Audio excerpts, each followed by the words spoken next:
What's up, you guys? I hope you're doing well. We're here for our midweek alchemy message where we're unpacking the approach to the work for our lessons this week. So I did not get to film before work today. I was doing a bunch of unpleasant adulting that had me on hold, and kind of ate my day away. I know we all hate that.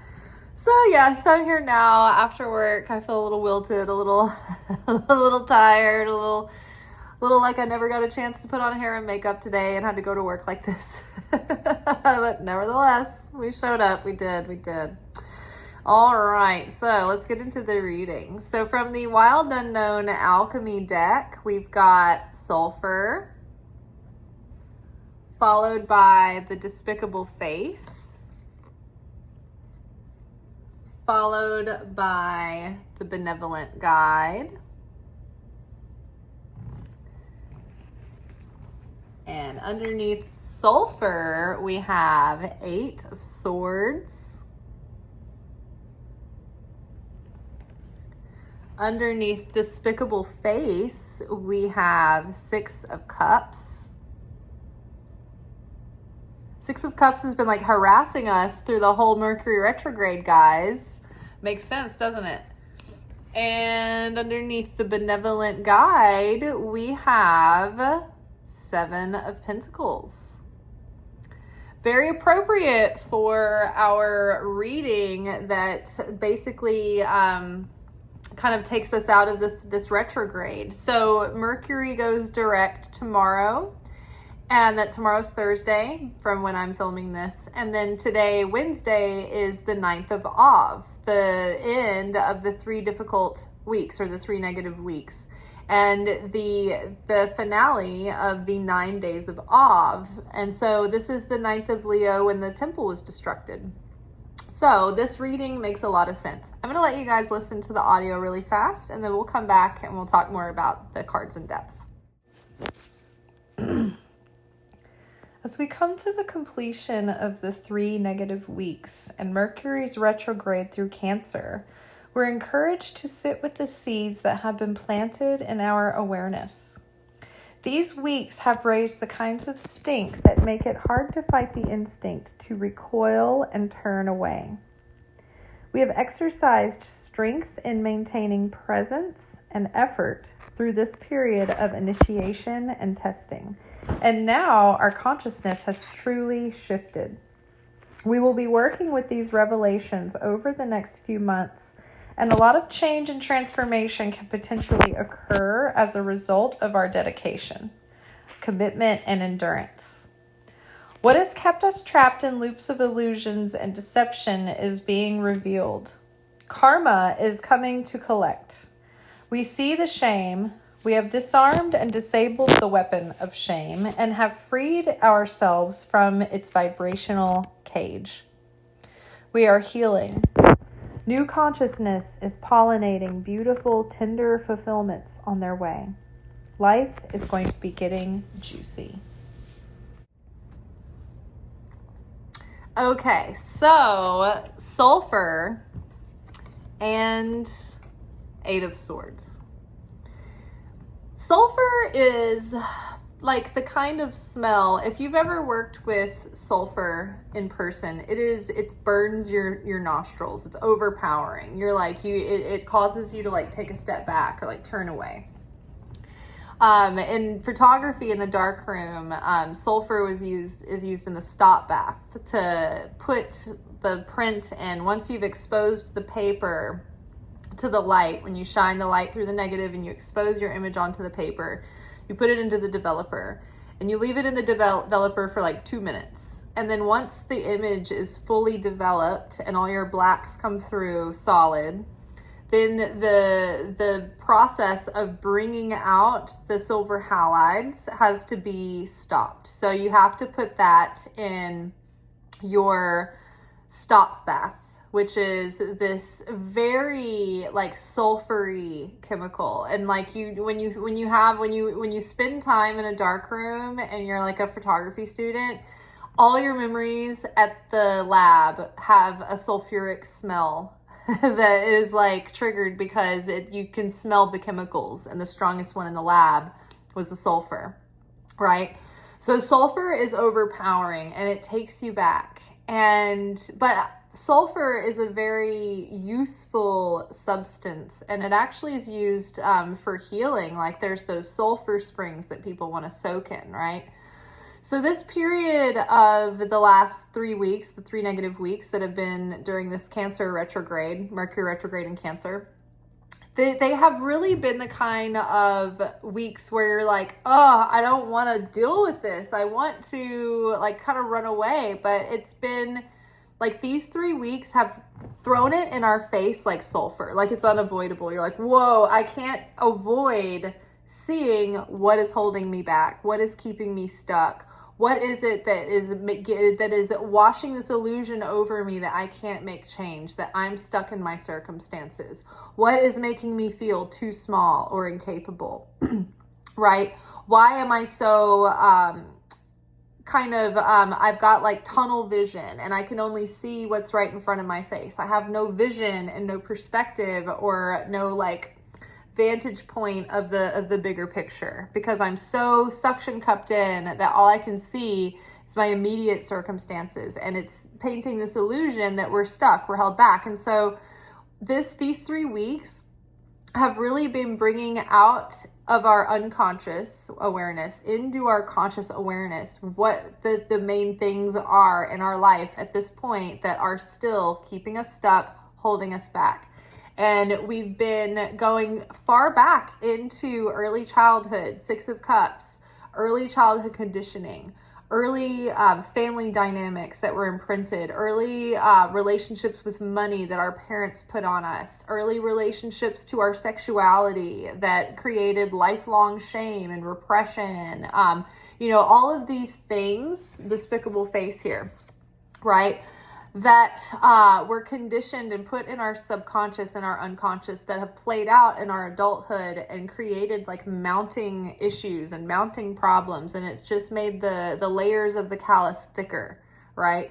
So we've been given a blessing, an opportunity over the last couple of weeks, and it stunk, right? Like this stinks. Like if you have been going through the last couple of weeks going, man, this stinks. This sucks. This stinks. That's the sulfur. That putrid situation that you're like, this is fucked. I hate this.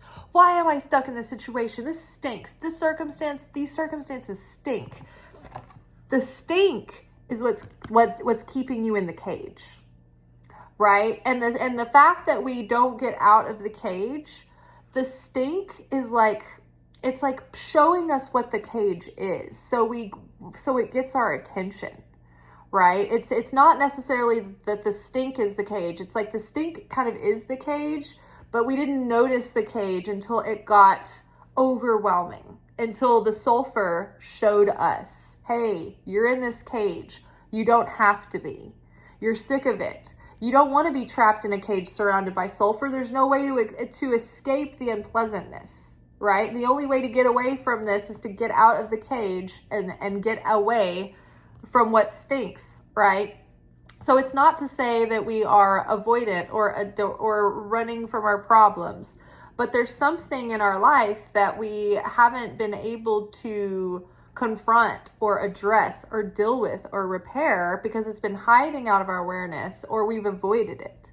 We've been afraid to look at it because this despicable face represents those aspects of us that we thought are so unlovable that we don't want to see, about ourselves, right? Oh, I don't want to see that I can be equally diabolical, or the lengths I'm willing to go to, or when I'm sneaky or lazy, or when I'm judgmental or overly critical, or all of these nasty traits that we don't want to own up to.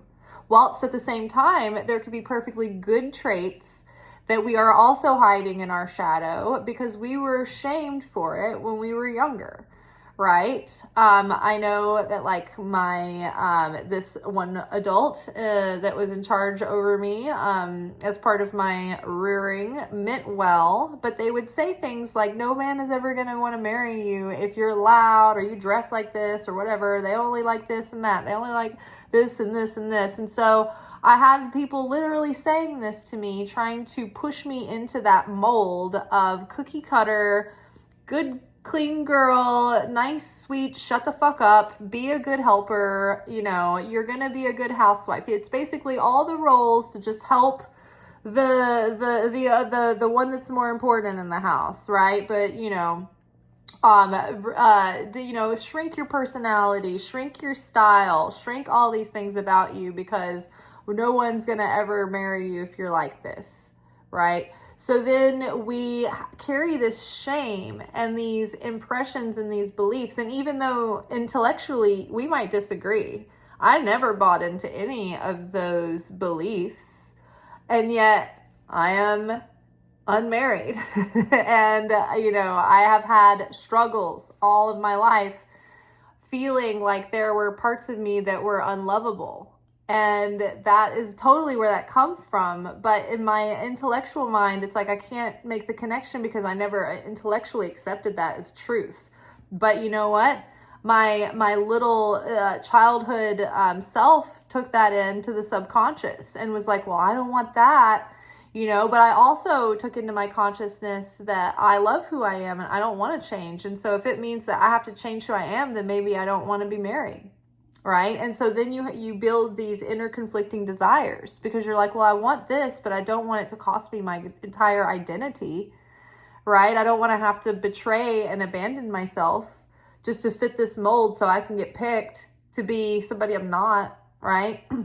So, there might be other things. You might be shamed for money, right? Maybe you had parents who were struggling. And so maybe as a teenager, when you started having needs come up, and maybe as like a young adult when you're, trying to get on your feet and maybe you had issues come up that you needed help with and they snapped at you and shamed you. Or maybe you even had needs growing up in your household and you went to your parents with them. Maybe you had like a medical ailment or something that was going to cost a bunch of money and they needed to take you to go get it seen about, and they yelled at you because they're all under all this pressure, right? So then you start thinking, oh, gosh, my needs don't matter. Like, I'm ashamed that I am a financial burden. I am ashamed that I need anything. Oh my gosh, like I'm ashamed of this ailment. Now that makes me unlovable. It makes me like even my own parents want to, reject me over this. Like, why would anybody else want to take care of me as a person who would have need? You know what I mean? So like all of these things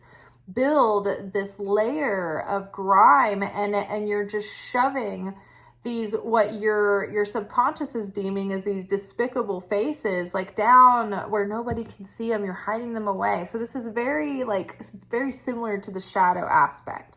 So it's like we are finding these parts of ourselves and we're being invited by the sulfur to look straight into the face of all the 1,000 faces that you wear, that you masked, that were really the true you, that you were afraid that weren't worthy or that weren't lovable or that would be grotesque, that would be frightening, right? Maybe you have very powerful emotions, and when you express your emotions, maybe you're really animated and and people that, that those emotions maybe contradicted their authority or what they wanted to believe about themselves. And so they found you very threatening to them personally. And so they made you feel like you had to hide your emotions because they're too much and it's too much for people to handle. And nobody's going to want to deal with your emotional neediness or your this or that, right?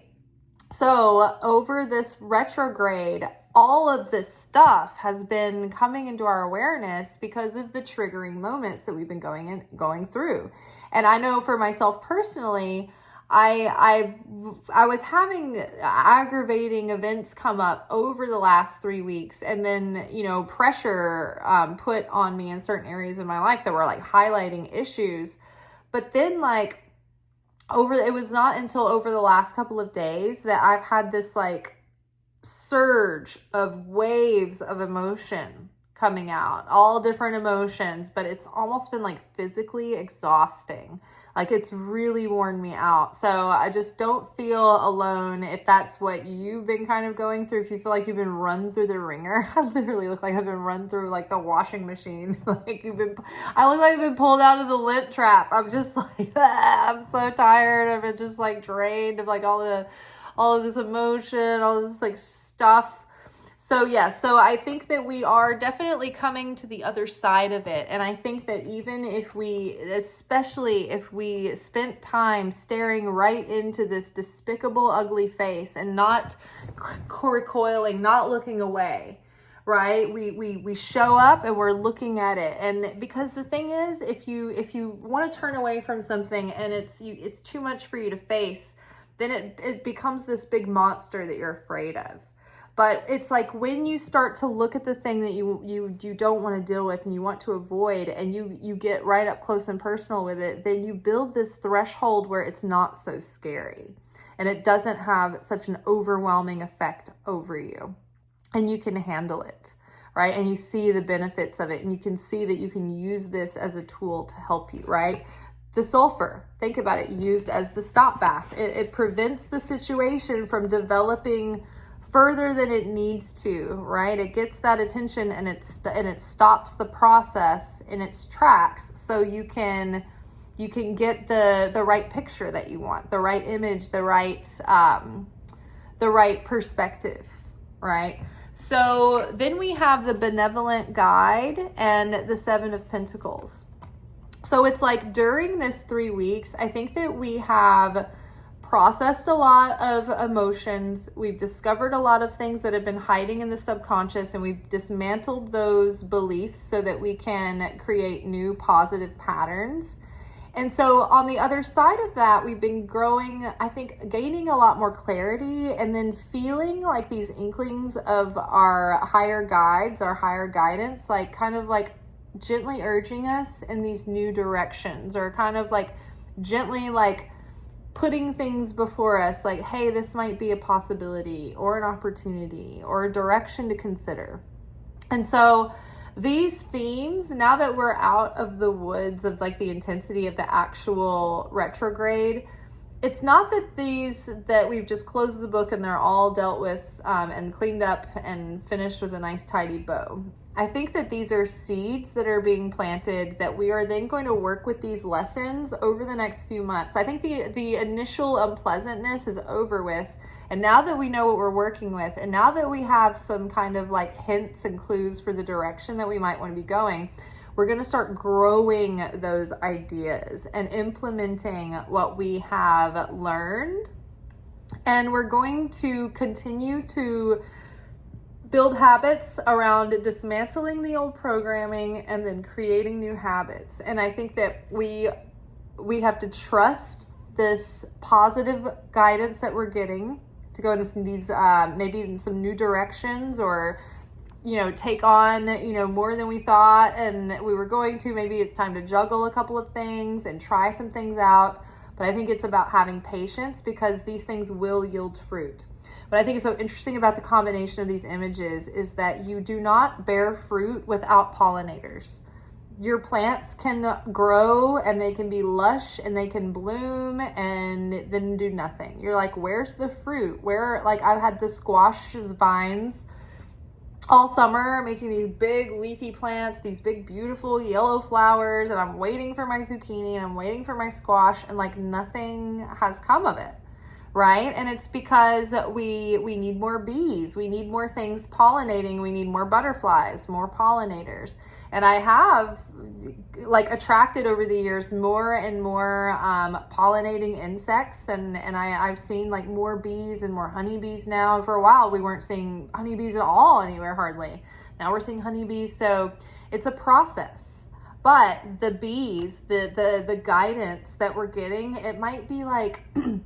Think about the worker bees. They all work for the queen, and they're all out and they're getting pollen from all these different flowers, and then they're taking the pollen from one flower and then they're taking it to the next. It's like spreading it across a network, right? And everything is the pollen is getting spread out, and then there's fruit that comes from that. right? It's a process, but it's like these little bits that just get done, and eventually this whole garden grows. And for me personally, I can see how that metaphor works specifically and perfectly for the kinds of ideas that I'm developing and working on. But I don't want to put an image on that, because I want you to be able to make that connection specifically for you without it being affected by what I'm applying mine to, if that makes sense. But the image of the bee really stood out to me. So this benevolent guide, this is that spiritual guidance that is like taking us towards the honey, right? The sweet fulfillment. So, and then what do we know about the Seven of Pentacles? It's like this imagery of people working over a garden, and they're like kind of like leaning on their pitchforks, kind of waiting, like, when's the fruit coming? When's the fruit coming? This one's kind of different than usual because she's sitting there with the apple already. But usually it's depicting a character that's doing the work, and they're waiting for the harvest, but they're not seeing fruit yet. And this is like a positive card. It's an encouragement card. It's an indication that seeds are well planted. You're getting like advice to go in good directions. You're getting spiritual help that's pollinating and supporting your efforts and your ideas. Just be patient through this growth process. But I think that the ideas and the revelations and the insights that we've been gaining over the last 3 weeks, we're going to be working with growing these things and implementing them over the next few months. So if you don't have like immediate results, then don't dismiss that as nothing. Things are developing, but it just like in gardening, especially when you garden from seed and not plant starters that you just buy from Home Depot, you learn that it is a process, and there are so many variables that are at play, and it's about balancing all those variables to yield nice fruit. All right, guys, that is all for tonight. We will be back together tomorrow for our weekly romance oracle message. Until then, peace be with you. Ciao.